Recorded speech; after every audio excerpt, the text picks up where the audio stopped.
We're here with G.Love, and thanks so much for taking the time, man. I know you're busy because you're on tour now with ALO and Jack Johnson. That's got to be a lot of fun.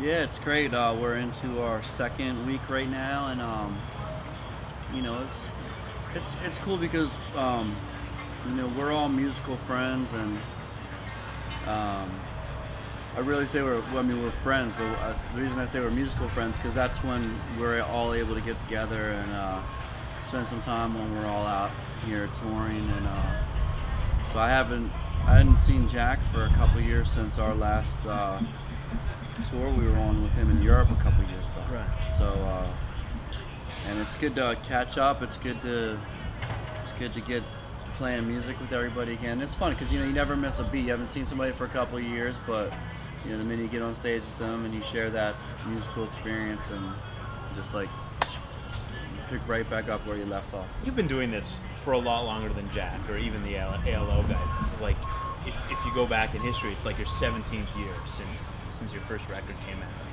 out. But so much just changed in those 17 years. Whether we didn't have the interwebs, we didn't have, you know, social media back in the day. How much does that help shape the Philadelphia sound? Philadelphonic. Philadelphonic. I can't say it anymore because Roy Halladay pitches for the Phillies, so I just try to ignore Philadelphia. But yeah, I mean, so much has changed. Like, you know, so much has changed. You know, when we first started off, we were rolling around in a van, and if you wanted to call your girlfriend, you had to get out and use the payphone. And then me and my drummer would always have arguments because he would carry around a big pocket full of quarters, and I had like a AT&T calling card.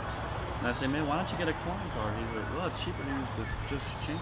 Like, you're crazy.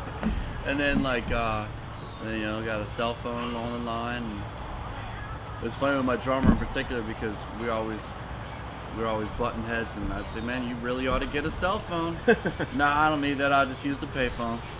All right, so a year went by, he finally got a cell phone, then he got the cell phone, then he never would leave his ear, you know. Right. And then I was like, well, you ought to get a laptop, man. Nah, I don't need a laptop. I got my cell phone. And then sure, we got the laptop all day long. But yeah, I mean, just, you know, the whole way that technology has changed the way we all interact with one another. It's changed the way that we make and record music. Right. And it's changed the way that we tour and everything else. So it's you know, one really interesting example of some that I've been doing the past year. I've just wrapping up a collaboration record with a Australian DJ producer named Plutonic. Right. And we're putting out a collaboration record, which is going to be Plutonic and G.Love. And it's more hip hop, but he was just emailing me tracks, and I'd go on my computer. And honestly, I just did a lot of the finished vocals just right on my Mac, into my GarageBand, into the built-in mic with the computer, you know, and using some of the effects they have on the GarageBand program. And then I emailed the tracks back, so we never once set foot in the studio together, and we made a whole record. When's it out? It's gonna come out in November. Cool. And I'm telling you, man, it's so awesome, this record. Like, I've been playing it, like after the shows we'll have like bus parties and stuff, right, on tour bus, and I've been playing it for like all different people on the bus, and everyone's freaking out about it. So it's been a lot of fun. It's probably a real natural progression for you. You're singing up to this point on all your records, especially your earlier records, had that hip hop feel, like the cadence, the delivery, of, and even the beat, right? It makes a lot of sense if you're making a hip hop record. Yeah, well, it's interesting because I've always wanted to kind of do something like that was less of a band and more of a hip hop kind of thing, and it just kind of finally happened in this way. And before I even knew we were making a record, and that's cool. And then in the meantime, like the next G.Love release is going to be a really opposite situation than that kind of recording process. I'm going to be well, the producer choice isn't official yet, so I probably shouldn't say it, but there's a good chance I'm going to be working with this band called the Avett Brothers. Oh, of course, we know the Avett Brothers. Okay, so it's going to be a stripped down, more country type vibe? Yeah, stripped down, more blues oriented, and nice. and country blues, and this record we're just gonna make it in about a week, and this one will be definitely have maybe a little bit of hip hop in it, but this one's gonna be more of a roots record. And again, this is another kind of record that I want to make for a while. So it's just funny because a lot of times with the G.Love and Special Sauce records, sometimes caught like straddling all these different styles that I like to go to, and it just really worked out nicely this year for me to find outlets. Okay, I can do my hip hop thing with that and keep it hip hop, right? And then I can do my blues thing.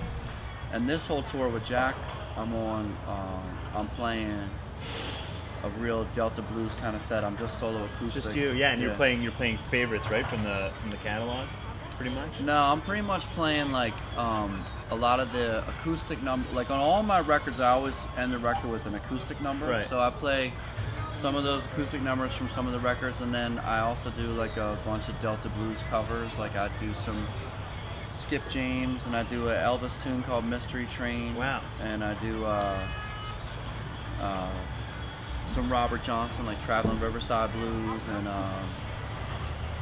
and a lot of the blues repertoire that I don't always work in my regular set, but that I've had, and I've been mixing up a little bit. So tonight I'm gonna play. I was gonna play the blues cover I'm gonna do is the Hard Time Killing Floor and the Mystery Train, and then I'm also gonna do Fixin' to Die, which is I know that too. I think it's a Blind Lemon Jefferson song, but it's off. I learned it off of Bob Dylan's first record. Right, and the Dead have covered it too. Yeah. So that's awesome. So you're doing the Avett Brothers project. You're putting together the hip hop thing. What else is going on? Because you're contributing to so many other people's records too, right? Yeah, I mean, I like to keep busy, so if anyone sends me, they're like, yo, can you play harp on a track? Yeah, like this past year I did a track with Zap Mama for her record, and we did this great song called Drifting, and then... You're on the new Jack record, right? I'm on Jack's new record. So I have harmonica, will travel. I'm like ready to go. And it's great because, you know, I've gotten to meet such an amazing, you know, just a lot of different artists that make different kind of music in different scenes, and it just goes to show music is always like that international language, and you know, stylistically, everybody's about mashing through those borders right now, and it's an exciting time in music.